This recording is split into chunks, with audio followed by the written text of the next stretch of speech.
A los 22 años, Eduardo cofundó una cadena de tiendas de mejoramiento de hogar. La creció hasta 27 locales y en 8 años se la vendió a Home Depot.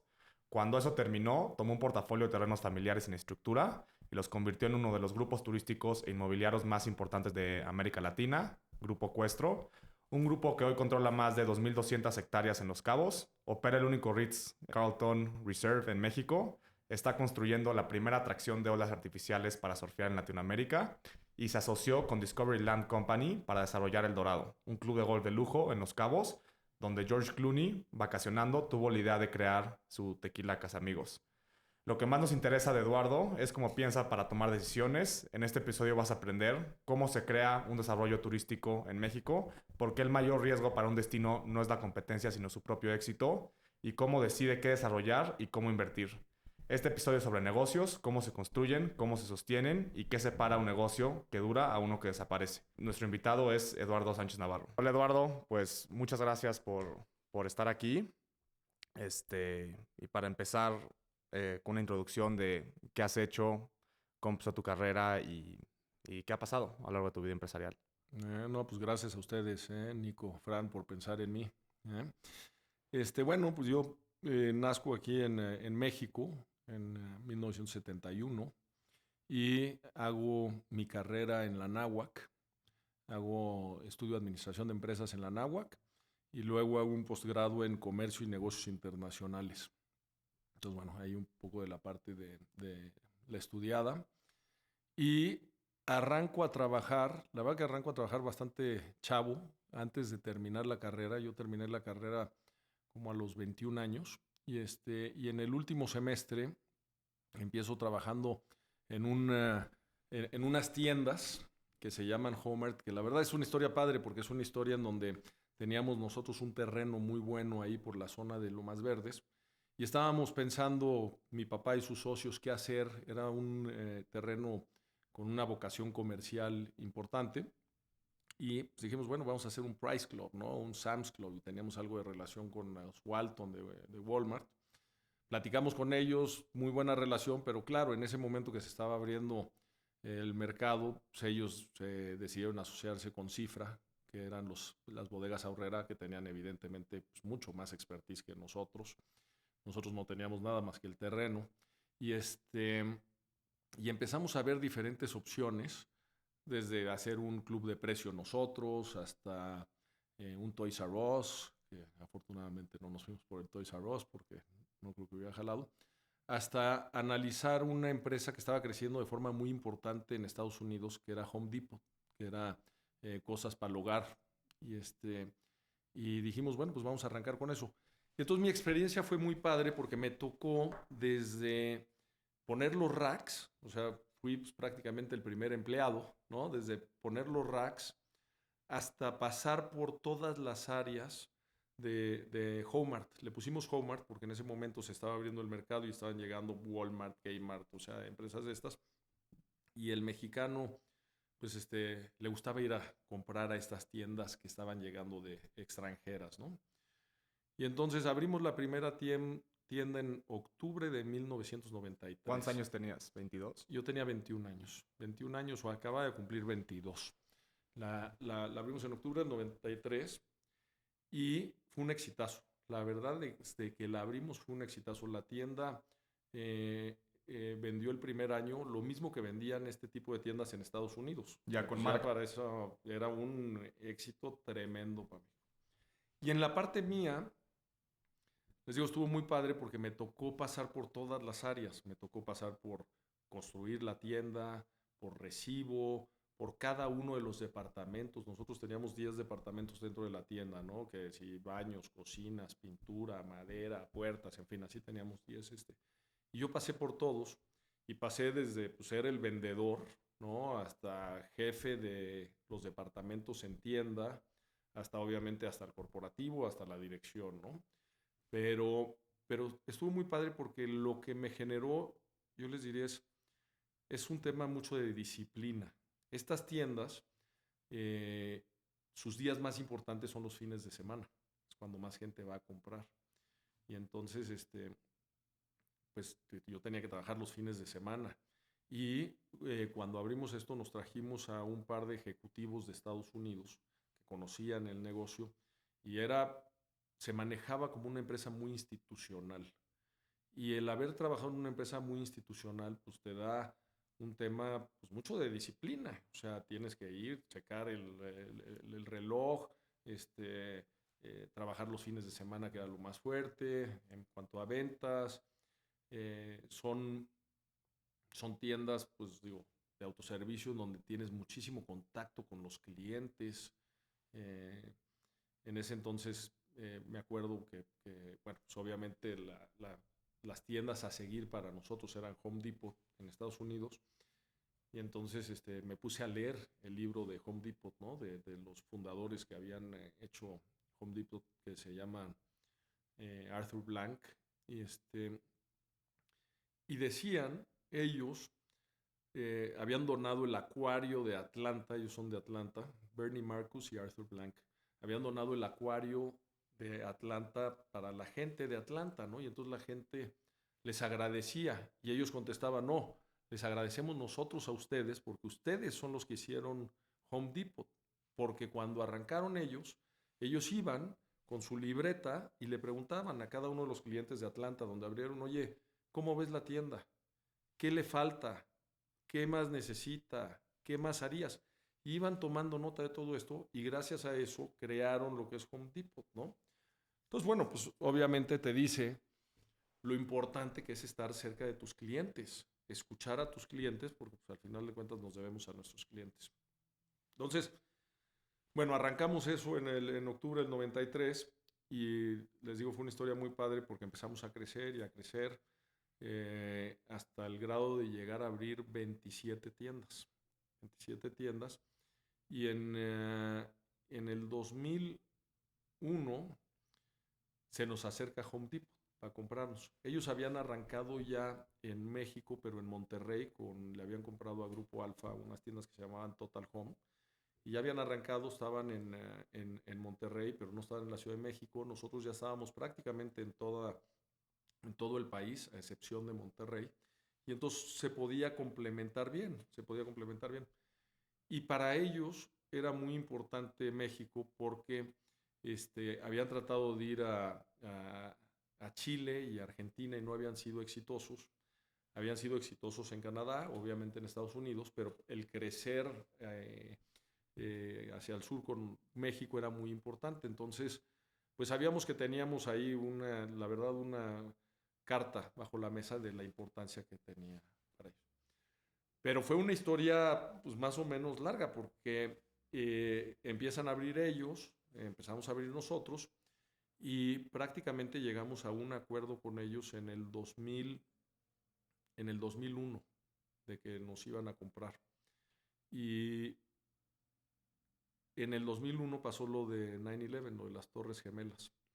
Y cuando pasa eso, pues las empresas, los mercados, las bolsas, pues, prácticamente se van a la mitad. Y entonces ellos se voltean y nos dicen, oye, pues sí queremos seguir adelante con la operación, pero pues nuestra acción se bajó al 50% y les ofrecemos el 50%. Entonces nosotros decimos que fue una decisión fácil, porque si nos hubieran ofrecido el 20% menos o el 10%, pues a lo mejor lo hubiéramos tomado, pero 50% pues era imposible, ¿no? De tomarlo. Y entonces seguimos trabajando y bueno, al final de cuentas, 4 años después volvimos a tener acercamientos y en el 2004 les vendimos la empresa. Y se las vendimos y yo les diría que fue un momento importante porque esto, digo, como experiencia, yo les diría para la gente que nos ve, eh, lo que nos empezó a pasar con ellos es que nos empezaron a ganar la carrera de la percepción. La percepción que estaba teniendo la gente de ellos contra nosotros, aunque nosotros teníamos más tiendas y teníamos más tiempo en México, la gente los empezó a percibir como que tenían mejores precios. ¿Y era Tenían cierto o precios no? más bajos. Fíjate que sí, en algunas cosas sí era cierto. Nosotros pues no teníamos el capital que ellos tenían. Ellos eran una empresa que, para que se den una idea, en esos entonces estaban vendiendo a nivel global alrededor de 250 millones de dólares al día. Era una empresa tremendamente grande.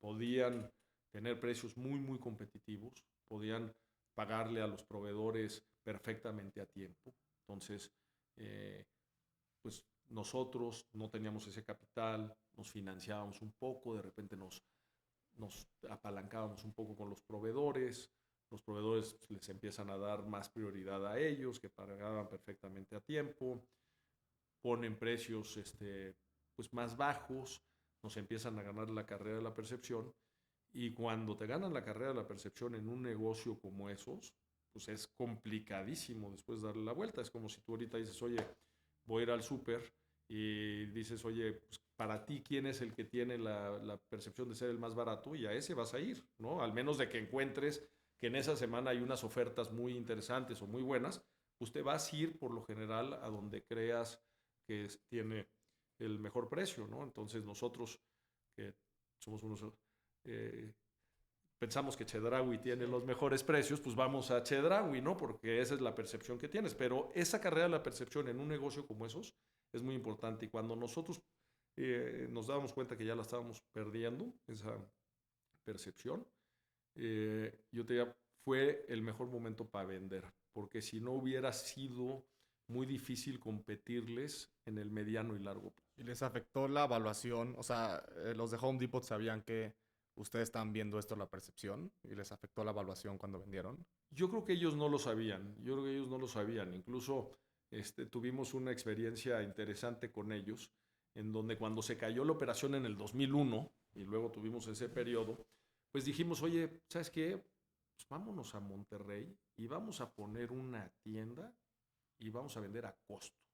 No nos importa, ¿ok? Si no ganamos, pero les vamos a dar un llegue a ellos, que ellos tenían sus 10 tiendas allá en Monterrey, y les vamos a dar un llegue. Y entonces abrimos nuestra tienda en Monterrey, la pusimos a costo, y la verdad que fue una estrategia, pues en su momento nosotros pensamos que muy buena, yo creo que fue buena, porque les empezamos a ganar un poquito la carrera de la percepción en Monterrey, pero claro, estos cuates con lo que vendían y con lo que, pues también ellos se enojaron y entonces dijeron, vamos a empezar a abrir nosotros tiendas en México a precios muy bajos. Y nos abrieron como 2 o 3 tiendas enfrente de nuestras tiendas. Y ahí es donde la carrera de la percepción, pues ellos se pusieron a precios muy bajos. Y ahí fue donde fue muy importante llegar a un acuerdo con ellos, porque si no, ya no hacía mucho sentido el que nos compraran, porque pues cuando ya tienes 2 tiendas, una enfrente de la otra, pues tienes que cerrar una, no tiene caso tener una enfrente de la otra. Y ya teníamos como 3 tiendas así. Entonces, incluso cuando nos compraron, se cerraron como 3 tiendas de las nuestras, o de las de ellos, la que funcionara menos bien. Pero fue muy buen momento. Y yo creo que ellos no, no percibieron eso, ¿no? Y como les decía, yo creo que teníamos nosotros una carta que para ellos era muy importante México. Era muy importante México. Y bueno, y hoy en día, ¿qué te digo? La verdad que lo han hecho muy bien. Yo creo que tienen más de 100 tiendas, seguro. Yo creo que deben tener como 110, 120 tiendas. Y han sido muy exitosos. Y a nivel mundial pues, es una empresa súper exitosa. ¿Y qué lecciones, digo, tenías 21 años cuando empezaste esto, fue un proyecto muy grande, ¿no? Que duró 8 años. ¿Qué lecciones aprendiste tan chico al llevar este negocio y crecer? Pues mira, yo les diría que yo creo que una parte muy importante, súper importante, fue el tema de la disciplina. O sea, es un negocio muy demandante. Y a diferencia de otros negocios que platicaremos ahorita, por ejemplo, en la parte inmobiliaria, que es pues, más glamurosa, este es de mucha disciplina, de estar ahí, o sea, cada centavo cuenta, cada minuto que estás ahí cuenta. Y fue una experiencia muy padre porque, como les decía, pasé por todos los departamentos y pues en los departamentos vas teniendo también todo el tema de la competencia, ¿no? Oye, ¿cuál es el departamento que más vende dentro de la tienda, ¿no? Y cuando eres pues ahí el jefe de departamento, pues tienes que trabajar muy cercano a tu equipo, a tus colaboradores, tenerlos muy motivados, ¿no? Que estén muy motivados para vender más y genera la competencia un poco de cuál es el departamento que mejor la hace en la tienda. Pero ya cuando vas teniendo más tiendas, pues cuál es el departamento que, si estás en baños y cocinas, si el tuyo de baños y cocinas es el mejor de toda la cadena, ¿no? Y luego si el tuyo es el mejor de toda, de todos los departamentos de todas las tiendas. Y luego pues vas subiendo y ya cuando estás a nivel, no sé, gerente de una tienda, pues qué resultados, qué crecimientos estás teniendo contra las otras tiendas. Y te genera una parte muy padre de competencia sana, ¿ok? Y de la cercanía con tu equipo, con los colaboradores que trabajan contigo y de tenerlos muy motivados y es constante todo el tiempo. Y evidentemente, en un negocio como esos tan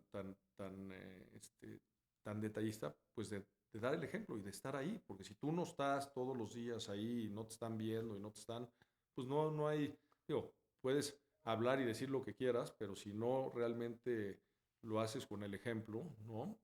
Predicas con el ejemplo, pues es difícil. Entonces el aprendizaje, yo les diría, en esas tiendas fue mucho de trabajo duro y de disciplina, de disciplina.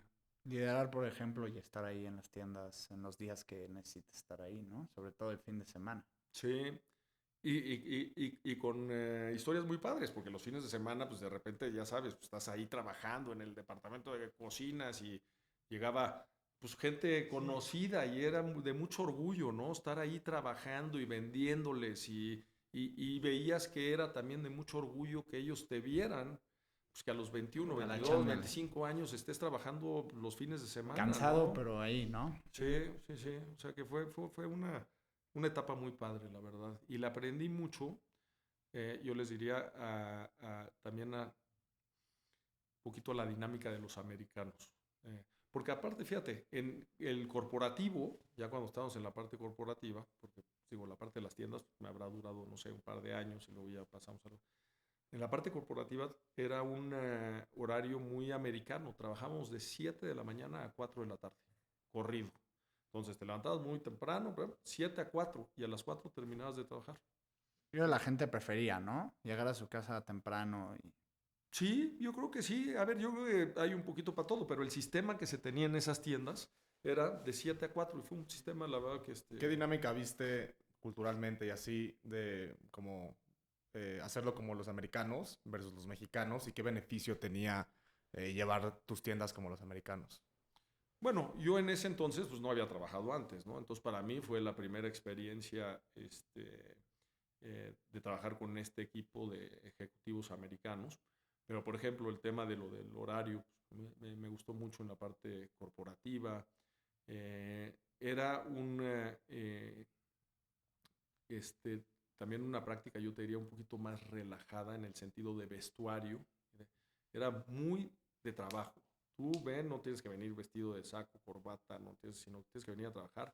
Tienes que ir a las tiendas mucho, tener mucho contacto con todo tu equipo y contacto con los clientes. Entonces era hasta chistoso porque ellos tenían una práctica que si alguien llegaba con corbata a vendernos, porque llegaban todos los proveedores, ya sabes, que te quieren vender vestidos, ¿eh? El director, que era el director de compras, que era un caso especial, les cortaba la corbata a los proveedores. No, aquí, pum, y le cortaba la corbata, no puedes venir de traje. Este es un ambiente más relajado, de trabajo, pero más relajado. Entonces, digo, esa parte también, como ven, la he aprendido de venir a trabajar un poquito menos formal. Cada quien tiene su estilo. Pero Sí. bueno, ahorita actualmente eres el presidente del Grupo Cuestro. Y para darle un poquito de contexto a la gente, ¿qué desarrollos, qué hace Grupo Cuestro antes de meternos al tema de Cabo, que tienen una presencia muy importante ahí? Pues hay que dar un poquito de contexto de qué es Cuestro, ¿no? Sí. Bueno, Cuestro, mi papá siempre ha estado en la parte inmobiliaria. ¿Okay? Siempre ha estado en la parte inmobiliaria. Mi papá es un empresario. Yo siempre digo que la definición de empresario es mi papá, porque siempre anda viendo diferentes cosas, pero él arranca en la parte inmobiliaria y originalmente se llamaba Grupo Casa. Y en Grupo Casa se tenían desarrollos en México y desarrollos en Los Cabos. Mi papá se va de luna de miel de su segundo matrimonio con Carolina. Se va de luna de miel. Tenía él un coche, un Porsche que no lo tenía legalizado. Entonces lo tenía que sacar de México y le vendió muy bien a Carolina de irse de luna de miel en el coche de México a San Diego para sacar el coche. Y entonces se va y va pasando por todos lados y yo siempre le digo que lo molesto que en la etapa final de la luna de miel llegó a Los Cabos y ya andaba ahí viendo terrenos, y así es como llega a Los Cabos. Incluso él iba a ser tomatero, con nuestros socios, con la familia Bon. Mi tío Johnny ya se había ido a Sinaloa para ver dónde íbamos a sembrar los jitomates y iban a ser tomateros. Y cuando llega mi papá a Los Cabos y ve lo maravilloso que es Los Cabos, le habla a mi tío Johnny y le dice, oye, no, olvídate los tomates. Nos venimos aquí a Cabo y a desarrollar para acá. No había nada en Cabo ahí, ¿no? No había nada, para que te des una idea, esto es en el 85, si no me equivoco, y había alrededor de, si no me equivoco, de 7,000 habitantes, ¿okay? En Los Cabos. Los Cabos se dividen en dos, Cabo San Lucas y San José del Cabo, ¿okay? Y ese es el municipio de Los Cabos. Y había alrededor de 7,000, 10,000 habitantes. Para que se den una idea, hoy debe de haber, yo creo que alrededor de 450,000 habitantes. No había había una calle que te llevaba de ida y de vuelta, no había semáforos, no había, cuando pusieron el primer semáforo en Los Cabos, la gente chocaba porque no entendía, o sea que no entendía lo de los semáforos. Y entonces, bueno, tiene la visión de invertir ahí en Los Cabos. Ya tenía aquí en México inversiones inmobiliarias en unos desarrollos en el Club de Golf Bosques, en uno que se llama Primaveras, aquí por la zona poniente. Y yo entro al grupo, yo me tomo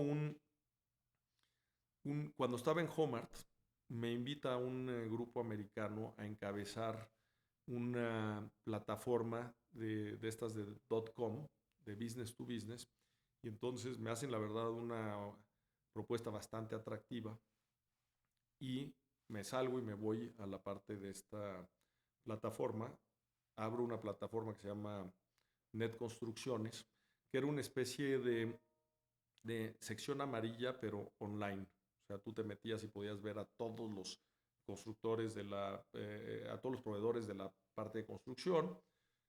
Como tenía yo lo de las tiendas de Homart, pues muchos de estos proveedores se anunciaban aquí, les cobrábamos un costo bastante accesible. ¿Esto antes de vender Homart? Sí, en el Inter. Y bastante accesible, pero cuando lo multiplicabas por tantos proveedores, pues la verdad que al proveedor no le importaba pagar, o sea, $500 al mes, pero por muchos proveedores. Y entonces se convirtió en una cosa interesante.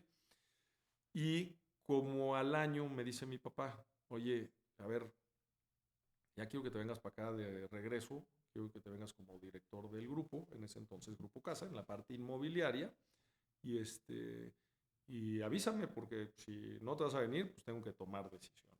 Ya te habías probado, ¿no? Antes. Sí, que yo creo que eso es muy importante. Fíjate que es una de las experiencias dentro de, yo creo que para mí, yo creo que para mi papá y yo creo que para el grupo, yo creo que fue una de las experiencias importantes. Me salí, me iba bien, tenía yo ya un paquete, llámese, de prestaciones, y cuando te piden que te vengas de regreso, pues ya te probaste, ya no tienes ni siquiera que estar negociando, ¿no? Ya tienes tu paquete. Y creo que para la gente también fue importante decir, oye, pues este cuate no se viene aquí porque es el hijo del dueño, ¿verdad? Sino porque ha logrado ya ciertas cosas. Entonces, me regreso al grupo, a encabezar el Grupo Casa en ese entonces, y me meto a la parte inmobiliaria, en la cual yo no había trabajado. Yo había estado en la parte de Homart. ¿Y qué desarrollos ya habían hecho en Cabo tu papá? Mira, en ese entonces se tenía Cabo Real, que Cabo Real es con el que arranca en Cabo. Teníamos el Hotel Melía en Cabo San Lucas. Teníamos el Hotel Casa del Mar. Y justo en ese momento cerramos lo que es Puerto Los Cabos. que Puerto Los Cabos es un proyecto muy grande, muy ambicioso, en la zona de San José. Tiene 4.5 kilómetros de frente de mar, tiene 800 hectáreas, hoy en día tiene marina, tiene 2 campos de golf, bueno, tenemos hoy 27 hoyos, nos falta por construir 9, está ahí el Ritz-Carlton Reserve, está el Secrets, está el JW Marriott, está el Ganso. O sea, es un proyecto muy grande, amplio, pero con una cosa muy interesante, que tenías ya ahí unas comunidades de pescadores viviendo. Y todo lo que hicimos, toda la visión de ese proyecto era sumar a la gente, sumar a las comunidades, no separarlas, porque muchas veces los desarrolladores llegamos o llegan y pues sacas a las comunidades para hacer tu desarrollo. Y aquí lo que buscamos fue integrar a esta comunidad de pescadores. Entonces, ya tenías esas comunidades, les hicimos una marina para ellos de pescadores, en donde pues, es un gran atractivo para ti como americano llegar ahí a un lugar estable, en donde tienes unas tangas preciosas, en donde tienes unas palapas, en donde te vas a pescar, regresas, te filetean ahí el pescado. Es toda una experiencia, es toda una experiencia. Bueno, estaba ahí Puerto Los Cabos arrancando, en México estaba el Club de Golf Bosques, estaba Primaveras, y en el 2004 compramos otro desarrollo que se llama el Campestre, el Club Campestre San José. Entonces, cuando entro yo, como a los yo creo, 3, 4 años, vemos que tenemos una empresa que se llama Grupo Casa, pero como que no estaba ligada con lo de Los Cabos, y a mí el nombre no me gustaba mucho porque se me hacía un poquito como más como de interés social, y nosotros vendíamos muy al nivel socioeconómico alto. Y ya teníamos en Los Cabos el Club Campestre, Puerto Los Cabos y Cabo Real. Dijimos, oye, ¿por qué no le ponemos una marca, ¿no? Un poquito una marca más glamurosa, llámese, a lo que es el grupo, y que ese paraguas tenga abajo las diferentes unidades de negocio. Y entonces ahí es donde le ponemos Grupo Cuestro, que si no me equivoco fue en el 2005, le ponemos Grupo Cuestro, y abajo de Grupo Cuestro pues tienes las diferentes unidades de negocio, ¿Y ¿no? por qué Cuestro? Fíjate que Cuestro lo platicamos ahí en la familia. Quest es como aventura, es como pues como una aventura, y entonces dijimos, oye, pues vamos a ponerle Cuestro como de aventura. Ahí de repente creo que a lo mejor en alguna cosa medio le fallamos, porque en español se lee Questro, ¿ok? Cuando pues era y es Cuestro, pero bueno, ahí le pusimos el nombre, y de ahí arranca, en donde abajo de ese paraguas de Cuestro pues tienes las diferentes unidades de negocio que tenemos, pues la parte inmobiliaria, la parte de los hoteles, la parte del golf, la parte comercial, parte de entretenimiento, pero ya todo bajo un paraguas. Ok, y ahorita pues, hay que empezar a tocar lo que yo fue como un poquito lo que marcó su carrera en Cabo, el que dio el boom, creo yo, es el Dorado, ¿no? Sí, yo les diría que, bueno, Cabo es un lugar espectacular, la verdad tiene una cercanía. Bueno, primero tiene un clima impresionante, o sea, realmente tiene un clima increíble todo el año, o sea, fuera de agosto y septiembre, que te puede tocar un poquito de calor o mucho de calor, el resto es muy buen clima. No les tengo que decir pues, más de México, ¿no? La comida, la gente que tenemos en México, como les decía, el clima, las playas, y la cercanía con Estados Unidos, sobre todo con California. Entonces, Cabo empieza a tener mucho éxito, y yo creo que hay 2 o 3 factores que hacen que Cabo se vuelva lo que hoy en día es Cabo. Uno, sin duda, anterior a esto que dices del Dorado, y eso es el Hotel Las Ventanas. Yo creo que el Hotel Las Ventanas fue muy importante para Los Cabos, porque es un hotel muy high-end, con unos ciertos precios importantes ya para la zona, que te revalúa toda la zona. Y bueno, sin duda para nosotros el Dorado fue y ha sido un proyecto muy importante, un proyecto en donde nos asociamos con una empresa que se llama Discovery, Discovery Land Company, ¿no? Sí, Discovery ¿Qué es Land el Company. Dorado para la gente que no ha ido a cabo? El Dorado es un proyecto, nosotros tratamos de hacer proyectos integrales, o sea, que son proyectos en donde tienen golf, en donde tienen diferentes amenidades y actividades. Entonces, el Dorado es un proyecto que tiene campo de golf, que tiene 18 hoyos, y residencial de muy alto nivel, muy enfocado al mercado americano. El mercado americano pues, es muy fuerte, obviamente, en Los Cabos, y es un desarrollo completamente privado. O sea, tú no puedes ir al Dorado al menos de que tengas una casa ahí o que vayas con un member. Entonces tienes 250 members, ¿okay? En donde todo el concepto del Dorado es que sea todo sí. O sea, no hay realmente cosas de que no se puedan hacer o que no te consiga el Dorado. Y en donde vas a una comunidad de gente muy agradable, muy exitosa, pero de una forma muy relajada. O sea, si tú quieres ir a jugar golf descalzo, vas a jugar golf descalzo. Si quieres ir sin camisa, puedes ir sin camisa. Y como es un campo privado, pues normalmente no es como un campo de golf que tienes gente atrás y que estás presionado porque si vienen los de atrás muy pegados. O sea, realmente tienes unas amenidades increíbles siempre disponibles para ti. Y es costoso. ¿Cuánto cuesta una casa en promedio para que la gente se dé una idea? Hay de todo. Yo te diría, hemos tenido de precios de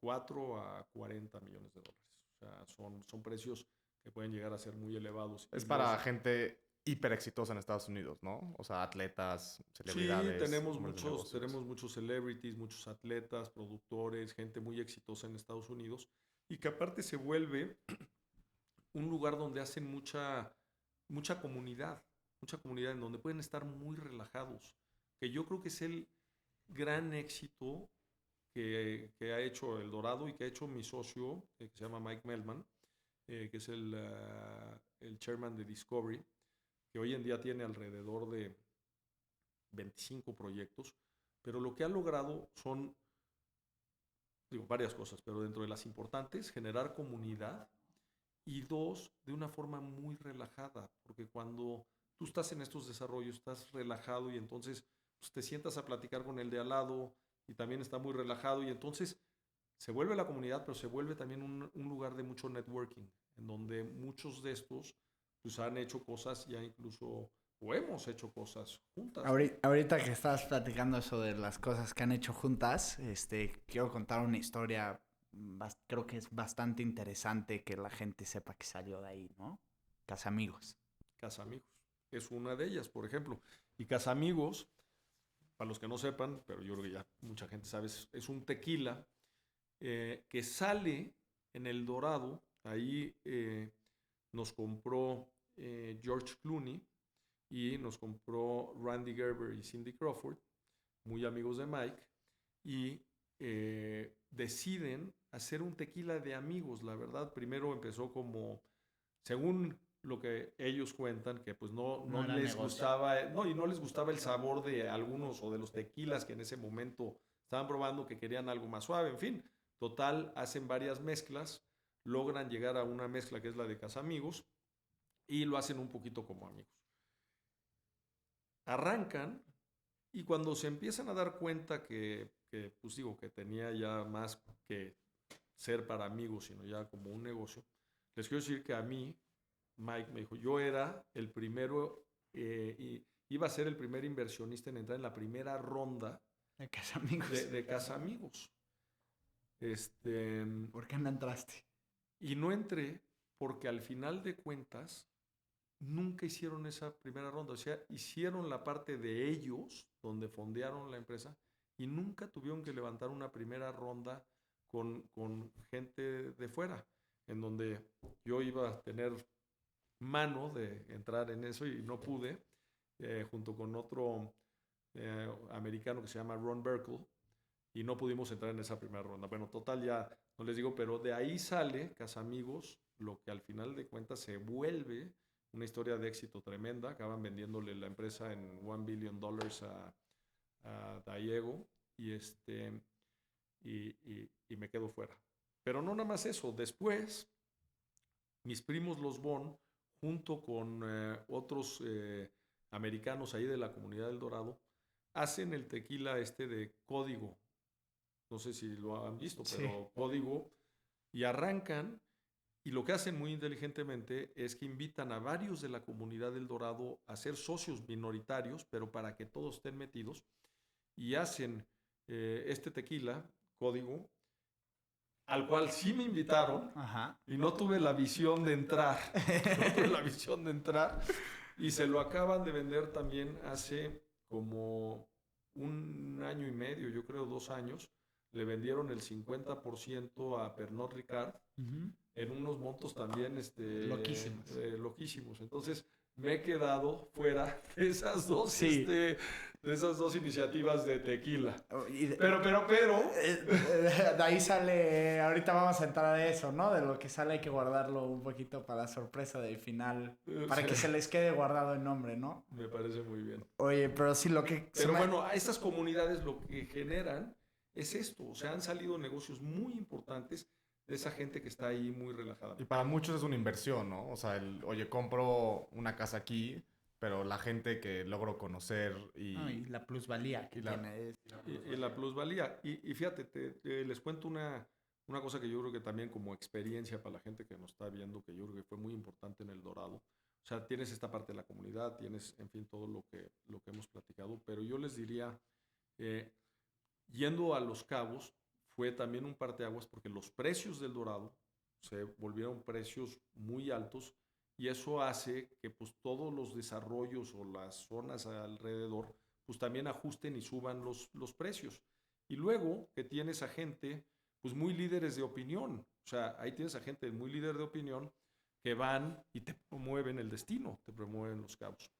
Pero una experiencia que yo creo que fue muy importante en lo del Dorado es cuando me asocio con Mike, ¿okay?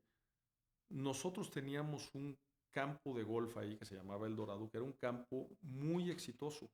Era el campo de golf más exitoso de Los Cabos, diseñado por Jack Nicklaus, y nos dejaba buen dinero, nos dejaba buen flujo, o sea, muy exitoso. Y cuando conozco a Mike,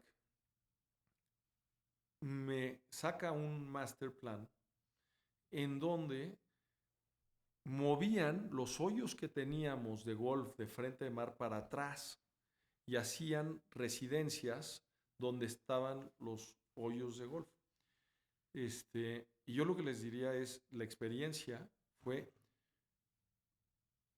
el pensar un poco out of the box, ¿no? O sea, pensar fuera. Nosotros nunca se nos ocurrió pensar en mover los hoyos, ¿no? Porque como el campo era exitoso y como que nunca se nos ocurrió la idea de mover, la verdad. Prime real estate, sí, ¿no? Era una tontería sí, eso. Entonces, como experiencia siempre hay que estar abiertos, la verdad que siempre hay que estar abiertos y pensar un poquito fuera de la caja, seas o no exitoso. O sea, porque puedes estar pensando en eso, porque a lo mejor tienes que hacer un cambio, porque en la vida siempre hay que estarse adaptando a los cambios y entonces por eso tienes que hacer ciertos movimientos. Pero en ese caso que era tan exitoso, que no lo habíamos pensado, siempre hay que estarse viendo a ver qué se puede hacer. Y creo que es muy interesante la historia de Mike, muy chistosa. Cuéntanos cómo llegó vestido y la otra cómo te contactó, lo del email. Creo que nos contacta a través de un socio de él que se llama Tim Blixeth, a través de un correo. Y la verdad que fue un correo un poquito extravagante. Y yo decía, bueno, pues este cuate, ¿iré o no iré? En fin. ¿Qué decía el correo? Pues el correo de Tim Blixeth era un correo en donde él decía que era un ricote de, ya sabes, de Estados Unidos y que le gustaría platicar conmigo. Yo llevaba poco tiempo, la verdad, en el grupo y me acuerdo que le digo a mi papá, pues, oye, me llegó este correo, voy a ir a ver a esta persona. Y me decía, no, hombre, ¿cómo lo vas a ir a ver este cuate con lo que te está mandando ahí muy extravagante en el correo? Ha de ser puro... Sí, puro pues bluff. I'm a billionaire, ¿no? Sí, entonces ha de ser puro bluff. Pero bueno, tomé la decisión de ir y justamente en ese encuentro, Tim me presenta a Mike y Mike llega vestido en shorts, con unos flip-flops, con un tank top, y con un Rolex así de oro que yo dije, yo no creo que este cuate va a ser mi socio, la verdad no creo que vaya a ser mi socio y bueno, total, nos acabamos asociando cuando me presenta lo del master plan y les diría que ha sido un gran socio. Y eso te lleva a dos comentarios, yo creo que chistosos, porque uno es que las apariencias de repente engañan, porque yo cuando lo vi llegar, dije, híjole. Pero la segunda, también lo importante La primera impresión. de la primera impresión. O sea, al final de cuentas con Mike, pues nos asociamos, porque digo, sí tenía ya también obviamente un track record muy importante y todo, y fue una sociedad que yo creo que fue un super win-win para los dos, pero cualquier otra persona también sí hubiera dicho, oye, un poquito lo que yo pensé, ¿no? O sea, sí las primeras impresiones son muy importantes. Sí, sin el track record y si fuera alguien que estaría más empezando, igual y no le das seguimiento a la junta ni nada por simplemente cómo se ve, Así que es es. la realidad. Y hablemos un poquito del desarrollo controlado de Los Cabos. Creo que Los Cabos ha tenido muchas cosas que han sido únicas en México, pero una de ellas es cómo se ha desarrollado y cómo se ha mantenido, protegido que no se sobredesarrolle. Creo que vimos una frase por ahí que el riesgo más grande de un desarrollo es su propio éxito, que habías dicho antes. ¿Nos puedes platicar un poquito más de eso? ¿Cómo lo han manejado? Sí, sí, sí. Yo creo que es una pregunta muy importante. Y eso se le debe, la verdad que muchísimo a mi papá. Mi papá, cuando arranca en Los Cabos, como les platicaba, teníamos ahí un Hotel Melía. Mi papá conoce a don Gabriel Escarrer, que era ya murió, pero era el chairman de Grupo Melía. Y entonces los primeros dos proyectos que hacemos los hacemos con Melía. Y esta gente de Melía... ¿Qué es Melia? ¿Una Melía es una desarrolladora? empresa hotelera, ¿ok? Es como Grupo Posadas, Fiesta Americana aquí, muy fuerte en España. Y desarrollaban muy fuerte en España y mucho en playa. Y entonces un poquito lo que te decía, ¿no? De que el éxito de los destinos se vuelve o se puede volver tu peor enemigo porque pues, cuando eres exitoso, cuando el destino es exitoso, todo mundo quiere ir a desarrollar ahí. Y si tú, en lugar de hacer 6 pisos, haces 9, pues económicamente te va a ir mejor, pero estás masificando el destino. Y entonces en el largo plazo, en el mediano y largo plazo, pues le estás dando en la torre al destino, porque ese destino que estás haciendo es un resort, no es una ciudad. La gente quiere ir a un resort.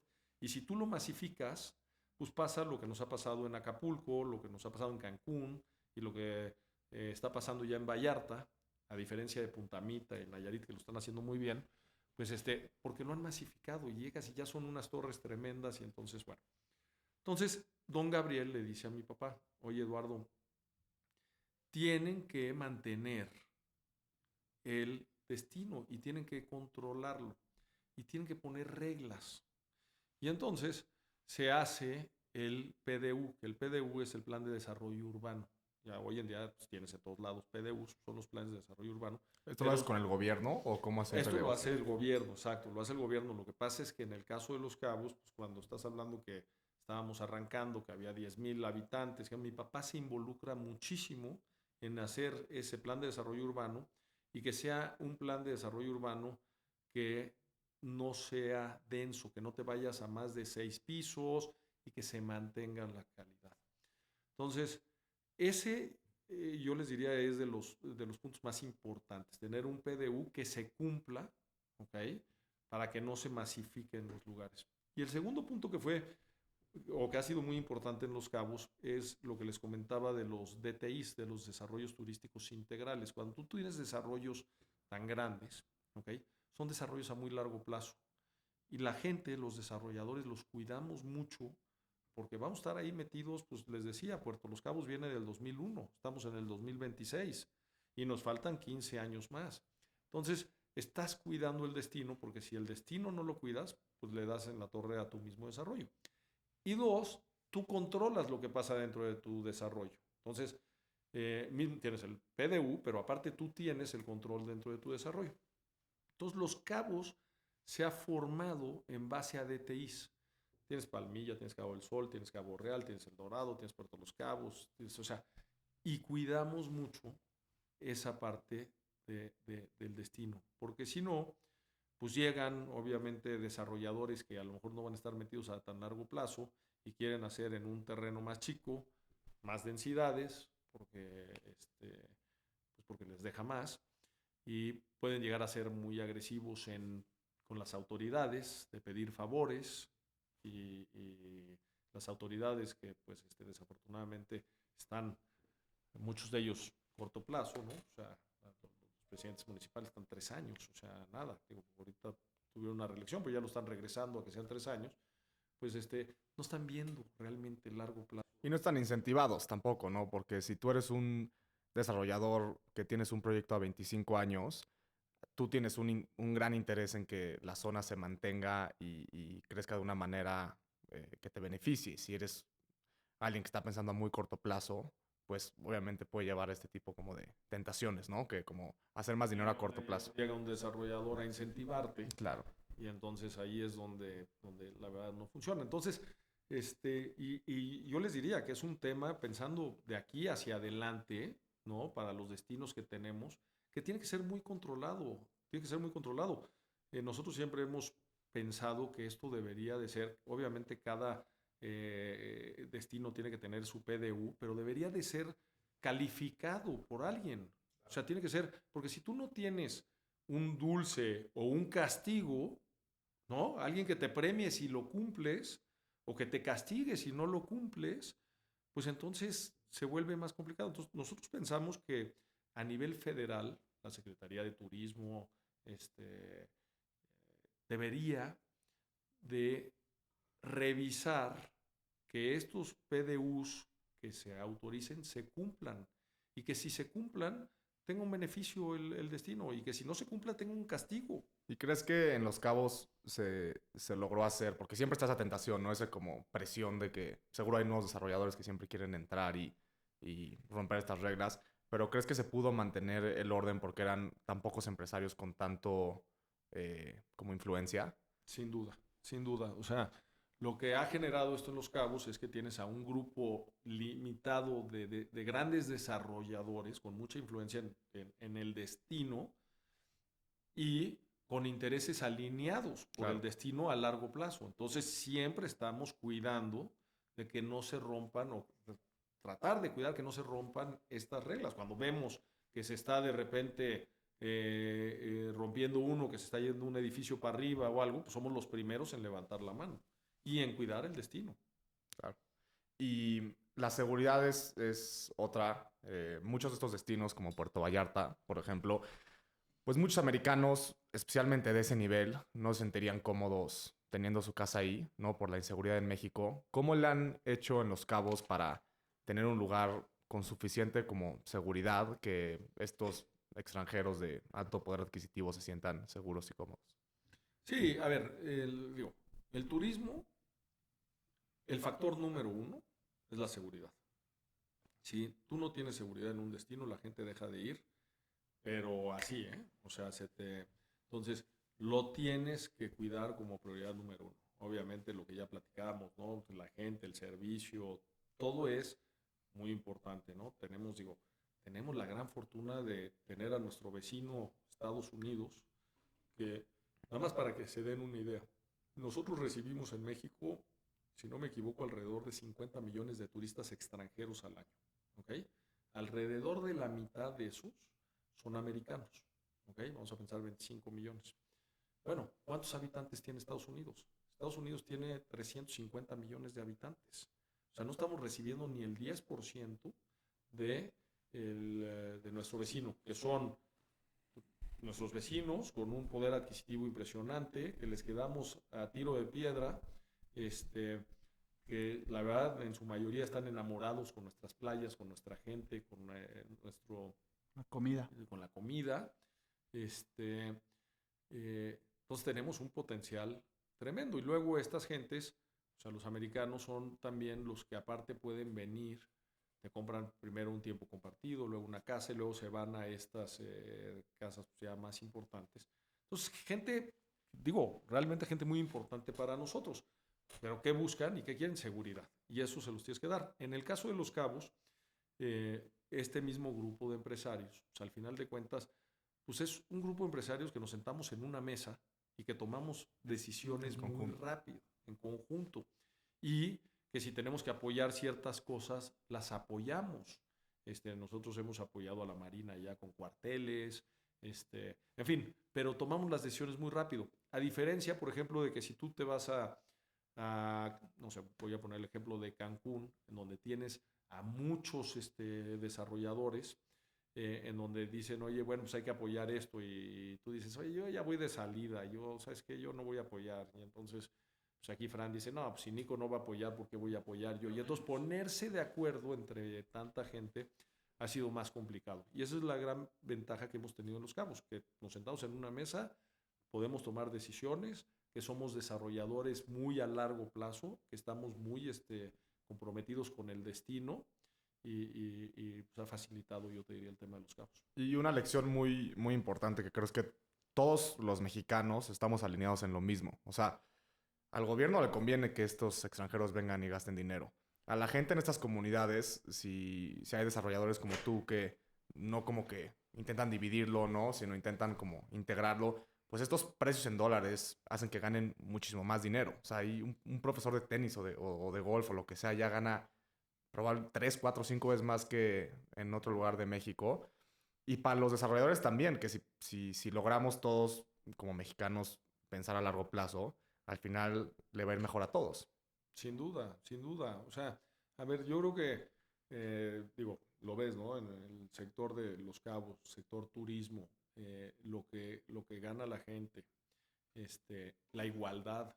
Tienes mucha mujer trabajando en los hoteles, en toda esta parte de servicio, entre los sueldos que tienen, las prestaciones que Las tienen, propinas. eso, las propinas, pues les va muy bien y tenemos muchísimo potencial en México. Digo, para que te des una idea, México, el turismo representa, pues digo, hay cifras que van desde el 8 hasta el 14% del PIB de México. O sea, si 8% si Hay lo que ves cuidarlo, directo, ¿no? pero 14% si ves todo lo que viene alrededor del turismo. Entonces, hay que cuidarlo y hay que crecerlo, porque realmente tenemos la gran oportunidad otra vez como país, Juan, pero pues, el vecino que tenemos, yo siempre digo, si crecemos nosotros 10% los visitantes de Estados Unidos, pues digo, ya con eso, porque otra vez son los que luego se pueden ir a comprarte casas y a quedarse en el destino. Entonces, sí, hay que cuidarlo. Yo creo que hoy en día el gobierno federal está muy positivo del turismo. Creo que lo tienen ahora sí muy entendido. Yo creo que para la presidenta lo tiene como en su top ahorita. Obviamente la secretaria de Turismo, que está haciendo una gran labor. Entonces, hay que exponenciarlo, pero hay que exponenciarlo cuidado.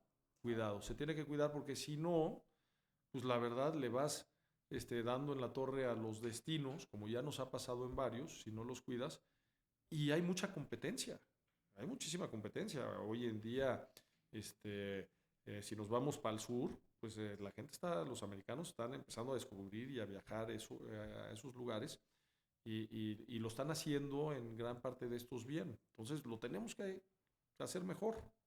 Edu, y para cerrar ahorita con Cuestro, quería poner de referencia igual un lugar increíble para vivir en México, que es el Club de Golf Bosques, también está hecho por el grupo. ¿Cuál es el futuro que tiene? ¿Cuestro ¿A dónde van con Cuestro? Pues mira, yo te diría, tenemos mucho por desarrollar en Los Cabos, proyectos muy padres. Hoy en día Puerto Los Cabos trae una visión padrísima a mediano y largo plazo. Lo está encabezando ahí un hermano mío, Santiago, lo está haciendo muy bien.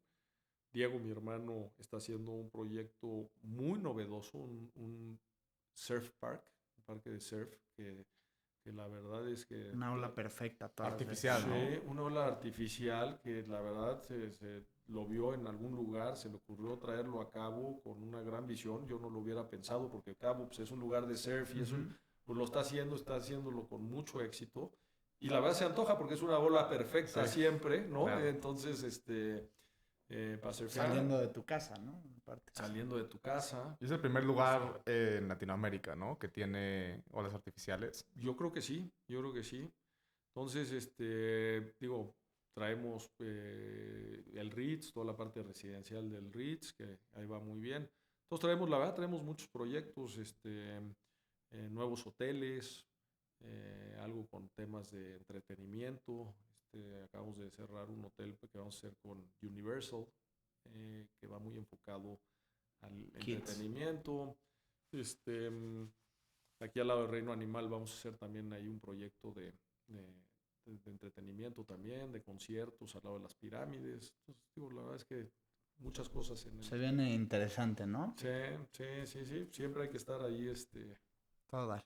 Oye, Edu, y ahorita nos queremos ir hacia las inversiones. Ahorita vamos a platicar de lo que teníamos guardado un poquito, pero quiero saber un poquito tu metodología de cómo decides en qué invertir. Y yo que te conozco algo, sé que eres un holder de Bitcoin hace bastante tiempo. Igual que me gustaría tocar ese tema y por qué Bitcoin y por qué lo ves tanto a largo plazo y cómo llegaste a Bitcoin. Pero primero vámonos como el cómo decides en qué invertir y real estate versus otras inversiones para ti.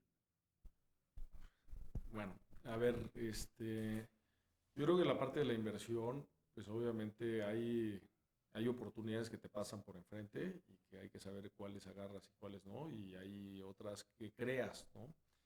Eh, un poquito de las que comentábamos, ponle tú, del mezcal, del producer o de Equalf, ¿no? De lo de la ropa. Eh, yo soy, y yo te diría, me encanta el mercado americano. O sea, el consumidor americano me encanta y hemos visto pues el poder adquisitivo que tiene, la cantidad de gente que tiene, la masa, y entonces muchas veces cuando veo estas inversiones trato de ver qué tanto puede funcionar con el mercado americano. En el tema de lo del mezcal, del producer. Esa es la que nos llevábamos guardando, ¿no? Para que se acuerden bien del nombre, Sí, ¿no? The Producer. The Producer fue una combinación de que me quedé fuera de los primeros dos de tequila y dije, No hay manera. no, y siempre dije, pues, oye, bueno, pues está muy divertido, la verdad. Fue, yo les diría, una inversión más divertida, o sea, más divertida de tener algo con los cuates, pero sí pensando obviamente también en el negocio. Y íbamos a hacer un tequila, pero ya el tequila la verdad es que está tan competido y está tan en el top of mind de los americanos, que un socio mío me dice, oye, yo creo que lo que viene ahora es el mezcal. El mezcal le llaman el tequila's sexier cousin, ¿no? Y no en Estados Unidos, esto te estoy hablando hace 5 años, y en Estados Unidos todavía no lo conocen. O sea, no hay una marca De mezcal. de mezcal que la gente tenga top of mind. Si tú vas y le preguntas a los americanos, de ahí nos metimos al tema de buscar un nombre y le pusimos un nombre en inglés porque hicimos unos focus groups con los bartenders y les encantó y de ahí sale lo del nombre del producer, ¿no? Y es un poquito un, pues un agradecimiento, ¿no? Un agradecimiento a los productores del campo, ¿no? A los productores que hacen este mezcal. Y pensando mucho otra vez en el mercado americano, ¿no? Ya con lo que había pasado con pues con las dos marcas de tequila que platicamos. Y en el tema, por ejemplo, de Ecoalf, Ecoalf es una historia de una marca de ropa increíble que fundó Javier Goyeneche, un amigo de Mónica, mi hermana, en España, y que cuando Mónica, mi hermana, me empieza a platicar de la marca y de cómo viene, que todo es sustainable fashion, todo es reciclado, es una historia increíble, la verdad, lo que ha hecho Javier, en donde, para que se den una idea, tiene un acuerdo con más de 5,000 pescadores que cuando salen a pescar, echan las redes, traen jalan el pescado, pero jalan mucha basura con ese pescado. Y entonces convenció a los pescadores de ponerles containers en los barcos y los pescadores echan toda esta basura en los containers y eso es lo que se recicla, bueno, parte de lo que se recicla y se convierte en ropa, en esta ropa, ¿no? El, el, este, el logo de la marca es because there's no planet B, ¿ok? Y los pescadores lo hacen felices de la vida porque están limpiando sus océanos, ¿no? Sus mares. Entonces, lo hacen felices. Entonces, es una historia muy padre. Entonces, esta historia, yo nunca me hubiera metido, la verdad, a un negocio de ropa, porque es un negocio tan competido en todo sentido, de diseño, de precios, de todo, que en esta nos metimos otra vez pensando en el mercado americano. Vino Javier a Cabo, al Dorado, y entonces platicando con él le digo, oye, esta historia hay que llevarla a Estados Unidos. O sea, Estados Unidos se van a volver locos con esta historia. Y yo tengo cómo llevarla porque en El Dorado pues, tengo muchos celebrities, muchos líderes de opinión. Invité a Mike, mi socio de Discovery, como socio de Equalf.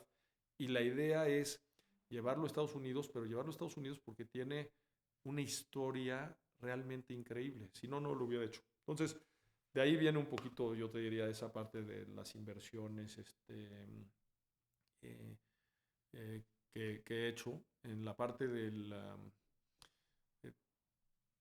me gusta el cine, tengo una inversión ahí en una empresa de cine y que se llama, bueno, tengo en dos, una que se llama Mantarraya Producciones, que la verdad la lleva un amigo mío que se llama Jaime Romandía, muy exitoso. Hemos ganado 2 veces seguido el premio al mejor director en Cannes, una con Reigadas y otra con Amat Escalante.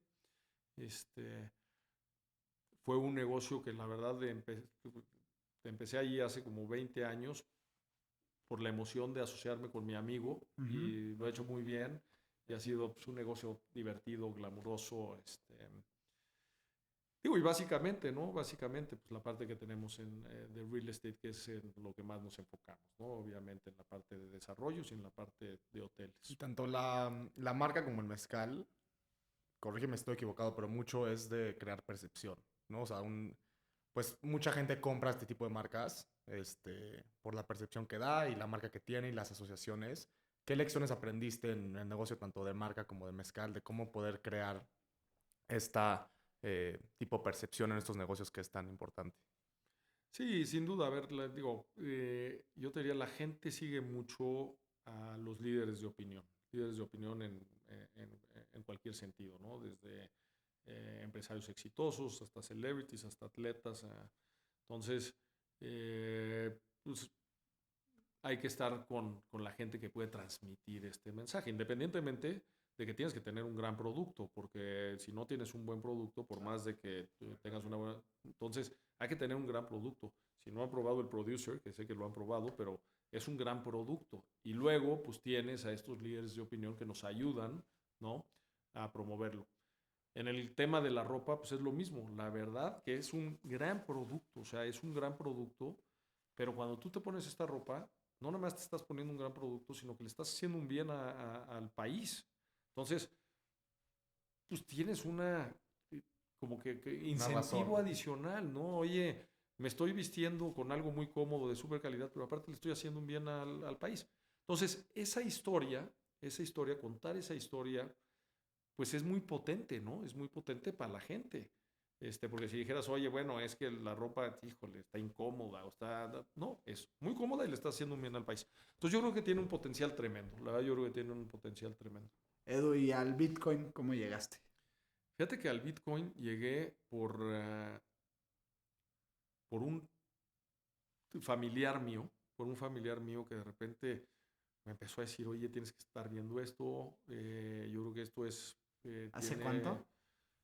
pues hace ya un ratito. ¿2018, 2019, por ahí? Yo te diría, pues sí, yo creo que por ahí.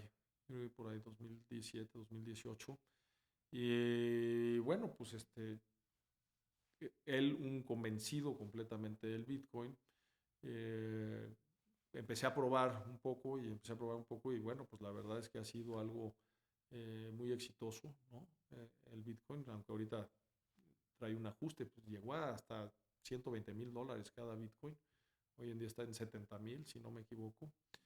Y y la verdad me gusta. No creas que soy un gran holder de Bitcoin. Ojalá y fuera un gran holder de Bitcoin. Pero lo ves a muy largo plazo, ¿no? Lo veo a muy largo plazo. Digo, por darte una idea, le regalé uno a cada uno de mis hijos y les dije, se los regalo, pero no lo pueden tocar en X tiempo, ¿no? En 10 años, por decir. ¿Lo ves como una buena tecnología como medio de intercambio o una buena inversión? O sea, ¿crees que el mundo en un futuro va a dejar de darle este poder a los bancos centrales de imprimir dinero y va a estar descentralizado? ¿O es más como se va a seguir usando el dólar y el peso, pero esto va a ser una muy buena inversión? Sí, yo lo veo más como un activo, lo veo más como una inversión más que un sistema de intercambio. O sea, el decir, oye, creo que originalmente cuando arranca como una moneda de intercambio, ¿ok?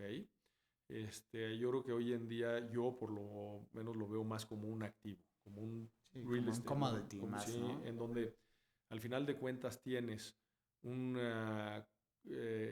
activo que es limitado, ¿ok? Que es limitado y que pues es un commodity que puedes tener, guardar y que como es limitado siempre vas a tener un tema de oferta y demanda que le va a ir generando una plusvalía. Y no es como Así. el oro, ¿no? Que puedes ir ahí con tus 40 kilos de lingotes por todos lados. Está... Así, bueno, no es como el oro, aunque ahorita el oro, pues digo, nos ha dado unas sorpresas impresionantes, pero bueno, si yo tenía, por darte un ejemplo, un centenario, 2 centenarios en ese momento, pues los fui cambiando a bitcoins porque el bitcoin yo lo veía como, bueno, lo veo como un activo que puede generar más plusvalía. Si me equivoqué o no me equivoqué ahorita, como está el oro, pues no sé, ¿no? Pero yo creo que en el largo plazo, a mí la verdad El me gusta Bitcoin va a mucho. ser un gran activo. Sí, me encanta. Bueno, y ahorita, para irnos al cierre, hay que platicar un poquito de tu segunda pasión, hobby, podríamos llamarle, a los caballos. Eres un gran jinete y ¿cómo transmites, o sea, la disciplina que necesitas para ser un deportista de alto rendimiento hacia los negocios? Sí, es una pasión que compartimos, mi Sí, querido sí, sí. Fran, pero bueno, mira, pues tú lo has vivido igual que yo. O sea, el tema de los caballos es, there's no free ride, ¿ok? En la vida. O sea, there's no free ride. Tienes que tener disciplina y tenacidad en las cosas. Y los caballos te genera eso. Los caballos te generan una disciplina tremenda porque tienes que estar todos los días, pues, entrenando, mejorando. No puedes dejar al caballo ahí parado. Tienes una responsabilidad con el caballo. No es como una raqueta de tenis que si no la usas en 3 días, ¿no? Entonces, tienes una responsabilidad con el caballo. Y como todo en la vida, todo tienes que siempre estar pues buscando mejorar. Entonces, Hay días muy malos, ¿no? hay días También. muy malos, pero en la vida, yo te diría, en la vida siempre vas a tener tus peaks and valleys, ¿ok?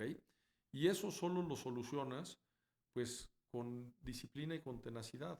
Y mira, yo les digo una cosa que siempre le digo aquí a mi equipo, que se los digo siempre en mi speech de fin de año, que ya lo van hasta de alucinar, pero qué aburrida sería la vida si fuera color de rosa.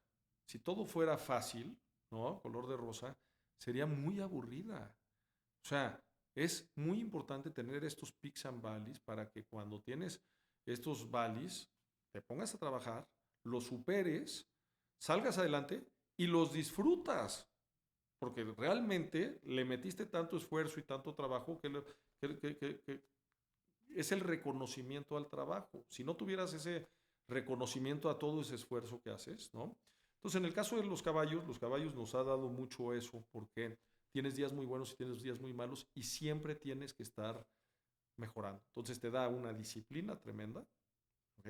Y siempre tienes que estar con la tenacidad de estar mejorando, mejorando y mejorando. Y eso cuando, yo te diría, eso hay que pasárselo no nada más a la parte de trabajo, sino a la parte de tu vida. O sea, tu vida tiene que ser, desde mi punto de vista, en todo sentido, tienes que estarle trabajando en todo, o sea, en la familia. Tienes que tener un equilibrio. Yo para mí tengo hasta tatuada una brújula en donde tienes que tener un equilibrio en tu vida. No todo es trabajo, no todo es familia, no todo es deporte, no todo es... O sea, tienes que tener un equilibrio en la vida. Y, y en cada uno, yo, por ejemplo, para mí, yo tengo 4 en la brújula, mis 4 que son mi familia, mi trabajo, mis caballos y la parte espiritual, y tienen que estar balanceadas. Pero en cada una de ellas tienes que trabajar todos los días, en cada una de ellas, y tenerlo balanceado. Oye, y Edu, yo tengo una pregunta. De haber venido de una familia económicamente exitosa, pues veo que tienes como siempre deseo de mejorar y crecer, ¿no? Y pues mucho de lo que te entiendo, corrígeme si me equivoco, pero es parte de las lecciones que aprendes y durante hacer negocios es tú como persona creces, ¿no? Y mejoras y te pruebas a ti mismo y eso es muy satisfactorio, aparte de la parte económica. ¿Cómo planeas y cómo le haces si vas a dejar una empresa familiar ya funcionando, ya exitosa a la siguiente generación, que tengan este deseo y ambición de querer crecer constantemente, no solo por la parte económica que ya está solucionada, sino por la parte personal, de ellos crecer como persona?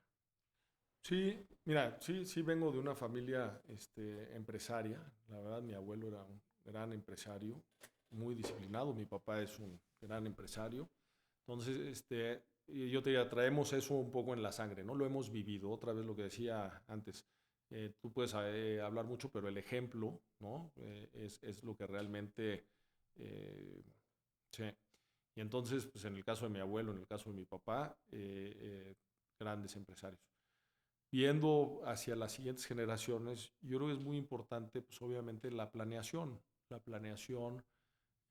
porque no todos somos empresarios. O sea, si a alguno de mis hijos pues, no le llama la atención la parte empresarial, no, yo no soy una persona que quiera que sea empresario por ser empresario. Yo creo que todos les gusta porque lo han vivido en la familia y les llama la atención y lo quieren ser, pero si uno de ellos no quisiera hacerlo, nunca sería yo a empujarlo. Ahora, yo creo que viven la disciplina, la han vivido, son disciplinados y les gusta la parte empresarial y entonces lo que hay que ir viendo es, afortunadamente, dentro de las diferentes unidades de negocio, cuál le llama más la atención a uno o al otro, o si no les llama la atención ninguna de las unidades de negocio de lo que nosotros hacemos.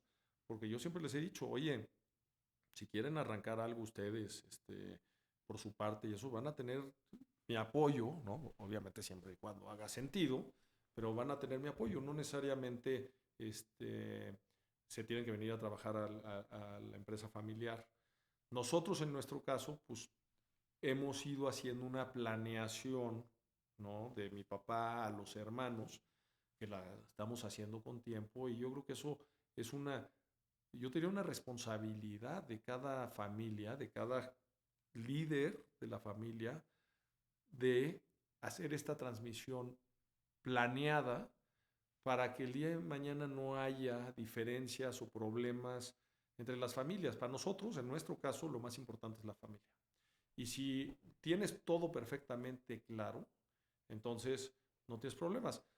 La mayoría de los problemas que vienen en las familias es por temas de sucesión, por temas de herencia. Yo siempre digo, mira, lo peor que puede haber en la vida es la incertidumbre. La incertidumbre es tremenda. Si tú tienes incertidumbre, no sabes dónde estás parado, pues es muy delicado. Si tú tienes certidumbre, aunque no sea lo que te guste, ¿eh? O sea, si tú ya sabes que no vas a trabajar en el grupo familiar porque es la decisión de tu familia, pues ya sabes. Te puede gustar o no gustar, pero te da certidumbre, ¿no? Entonces, yo creo que se tienen que hacer planeaciones muy, metiéndole mucha cabeza y tiempo a que sean planeaciones organizadas, ¿no? Si pudieras hablar con tu tú de 22 años, 20, 18, saliendo a la carrera, ¿qué consejos les darías? O sea, estás saliendo al mundo y puedes transmitirle en un minuto las lecciones más importantes para incrementar la probabilidad de que sea exitoso. ¿Qué le dirías? Buena pregunta también. Mira, yo te diría, a ver, yo creo que hay varias, déjate, digo, las más importantes. A mí, por ejemplo, creo que la puntualidad es muy importante, no jugar con el tiempo de los demás. Y les cuento una historia rápida. A mí, yo no era tan puntual de chavo. Y un día sentado con mi abuelo, mi abuelo me dice, le digo, ¿y la puntualidad qué tan importante es? Y se voltea y me dice, la puntualidad es la clave del éxito. Caray, la clave del éxito, digo, pues es una cosa muy fuerte. Y me dice, te voy a explicar por qué. Cuando tú llegas a una junta tarde, ¿ok? Tienes que llegar pidiendo perdón por llegar tarde. Y automáticamente ya te puso abajo del otro. Ya estás en una posición más débil de negociación. Y tiene toda la razón. Cuando tú llegas, o cuando alguien llega contigo tarde, por lo menos conmigo, en base a ese consejo que me dio mi abuelo, yo ya sé que yo ya lo tengo abajo de mí, que puedo exigir más. Entonces, bueno, y obviamente respetar el tiempo de los demás. Entonces, la puntualidad yo te diría muy importante. Disciplina y tenacidad. O sea, no hay más, no hay camino pantalones, fácil, ¿no? ¿no? También. Sí, bueno, otra muy importante, sentido común. Sentido común, o sea, yo creo que el sentido común en los negocios es muy importante. De repente no nos damos cuenta de que las soluciones las tenemos realmente aquí abajo, porque estamos rompiéndonos la cabeza con cosas a lo mejor que pensamos que son más complicadas, que el sentido común creo que es muy importante. Y luego yo te diría algo que siempre le digo a mis hijos, y no va a lo mejor tanto por la parte del negocio, pero va por la parte de la vida, porque pues, al final de cuentas hay que disfrutar la vida, hay que disfrutar Yo siempre les digo, siempre tienes dos brazos. O sea, en lo que tú ves, siempre tienes un brazo negativo y un brazo positivo. O sea, tú puedes llegar te voy a decir un ejemplo tonto, pero tú puedes llegar a Vail a esquiar y está un frío tremendo, ¿no? Y decir, uff, qué frío está haciendo, o qué suerte tengo de poder estar aquí en Vail y ir a esquiar, ¿no? En cada una de las cosas, siendo realista, no siendo un ilusionista, pero en cada una de las cosas siempre tienes dos brazos y siempre hay que buscar el brazo positivo, verle la parte buena a las cosas. O sea, siempre vamos a tener crisis, siempre vamos a tener peaks and valleys, pero eso te genera oportunidades. Entonces, tener la capacidad de tratar de ver el lado positivo de las cosas. Y networking, creo que la historia de Mike y de Los Cabos, mucho pasa por la comunidad. por la que hicieron comunidad. en El Dorado. ¿Qué recomendarías a alguien empezando su carrera laboral de cómo hacer network con la gente que importa? La última vez que platicamos igual dijiste que una de las grandes lecciones es saber con quién rodearte y con Mira, quién no. yo creo que ese también es de los consejos más importantes que me han dado en mi vida. Y es el saber escoger bien, saber seleccionar bien. Y esto va en todo en tu vida, desde tus amigos, ¿ok? Tus directores, tus socios, obviamente tu pareja. O sea, el saber seleccionar bien te puede y te va a cambiar tu vida. ¿Y cómo aprendes a seleccionar bien? Pues mira, es un tema, yo te diría, de feeling, o sea, es un tema de que tienes que tener, tú dime con quién te juntas, y si tú te juntas con gente trabajadora, exitosa, humilde, honrada, bueno, yo sé que tú eres así. Si tú te juntas con gente, de otro tipo, yo sé que vas por ahí. Entonces, cuando tú te juntas con gente exitosa, trabajadora, se te pega. Son cosas que se te pegan. Entonces, es muy importante tener ese feeling. No todo el mundo lo tiene, porque no es algo que aprendas. Es algo que tienes que sentir. ¿Quién te va a hacer bien en tu vida? Oye, yo me llevo con Fran porque Fran es un cuate que es un deportista, que es trabajador, que tiene hambre, que tiene tal, y entonces nos juntamos y nos complementamos, ¿no? Y eso es un poquito con tu pareja el día de mañana. Y la otra, bueno, con tus directores. Tú puedes tener un director que siempre esté viendo el lado negativo de la empresa, que te va a generar unas angustias tremendas todo el día, o puedes tener un cuate que sea positivo y que esté sacando las cosas adelante. Siempre desde el tema de fondo realista, ¿ok? Y el otro tema que yo creo que es muy importante es seleccionar bien a tus socios. O sea, Yo trabajo muchísimo con socios porque nos complementamos, porque ellos son mejores para unas cosas que yo y yo seré mejor para otras cosas que ellos. Pero tener buenos socios, gente pues, mucho más capaz que tú para ciertas cosas, en donde te complementas. Yo, si tú ves, todos mis negocios prácticamente lo hago con socios que me aportan mucho más de lo que yo pudiera aportar en esa área. Ahorita que decías eso de la gente con la que te rodeas, hay una frase que me gusta mucho que dice que te conviertes en el promedio de tus 5 personas más cercanas. O sea, si esas 5 personas son fiesteros, pues lo más probable es que tú vas a ser fiestero. Si esa gente tiene hambre, pues lo más Sí. probable es que tú tienes hambre. Entonces, para cerrar, yo igual creo que es sumamente importante, sobre todo la gente que tienes rodeado cercano. Sí, y te voy a decir, y no quiere decir que fiestero esté mal, o que todo con su... digo, al final de cuentas hay que disfrutar y hay que vivir la vida, ¿no? O sea, hay otra cosa que siempre digo y que siempre le digo a mis chavos, que es eh, la actitud. O sea, la actitud, realmente tener actitud positiva, actitud ante la vida y saberla disfrutar y saber disfrutar los logros, porque otra vez vas a tener muchos peaks and valleys y es parte de la vida y es parte de lo fregón de la vida. Entonces, pero es como, yo decía, como si tú arrancas y eres como un equipo de fútbol. Oye, tienes una temporada y ganas partidos y hay que realmente celebrarlos y disfrutarlos. Pierdes partidos, pues hay que ver por qué lo perdiste, dónde tienes que mejorar. Siempre, siempre tienes que estar pensando en mejorar, porque siempre podemos mejorar. El día que no estés tú pensando en cómo mejorar, en qué hacer, ese día ya estás flat. Entonces, oye, velo como un equipo de fútbol. Oye, perdimos, ¿por qué perdimos? Ah, pues porque nos falló esto, pues hay que mejorar esto. Ganamos, aunque ganes siempre tienes que estar mejorando, pero celébralo, celébralo. Ganaste la temporada, pues súper disfrútalo. Oye, esa es la vida. Claro. Pues creo que con eso cerramos, ¿no? Muchas gracias por tu tiempo, Eduardo. Creo que estuvo muy, muy interesante. Muy. Pues muchas gracias a ustedes. Qué bueno que tienen esta iniciativa, que quieren transmitirle pues, a su público esto, son experiencias padres, pero qué padre que lo hacen, qué padre que lo hacen. Es de orgullo ver a chavos como ustedes, pues también emprendiendo y emprendiendo y aprendiendo. Muchas gracias. Gracias a ti, Edu. Gracias a ustedes. Hay